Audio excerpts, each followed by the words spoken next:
حضرت امام زین العابدین کی اولادوں میں حضرت امام باقر کے بعد سب سے نمایاں حیثیت جناب زید شہید کی ہے۔ آپ 80 ہجری میں پیدا ہوئے اور 121 ہجری میں حشام بن عبد الملک سے تنگ آ کر آپ نے اپنے ساتھی تلاش کیے اور یکم صفر 122 ہجری کو 40,000 کوفیوں سمیت میدان میں نکل آئے۔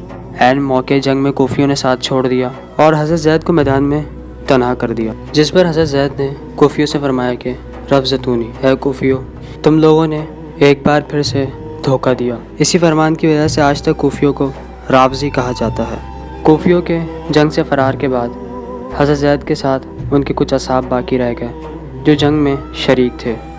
اتنے میں حضرت زید کی پیشانی پر ایک تیر آ کر لگا اور وہ گھوڑے سے زمین پر تشریف لے آئے۔ یہ دیکھ کر حضرت زید کا ایک خادم آگے بڑھا اور اس نے آپ کو اٹھا کر کسی محفوظ مقام پر منتقل کر دیا۔ زخم بہت گہرا تھا، کافی علاج کے باوجود جان بچ نہ سکی اور شہادت کے رتبے پر فائز ہو گئے۔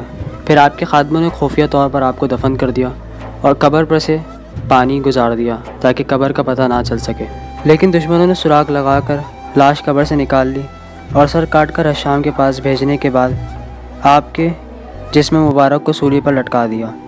4 سال تک یہ جسم سولی پر لٹکا رہا۔ 4 سال کے بعد آپ کے جسم کو نظر آتش کر کے راکھ کو دریا فرات میں بہا دیا۔ شہادت کے وقت حضرت زید کی عمر مبارک 42 سال کی تھی۔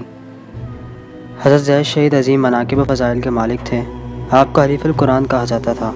آپ ہی کی اولاد کو زیدی سادات کہا جاتا ہے، اور چونکہ آپ کا قیام بمقام واسط تھا اس لیے بعض حضرات اپنے نام کے ساتھ زیدی الواسطی لکھتے ہیں۔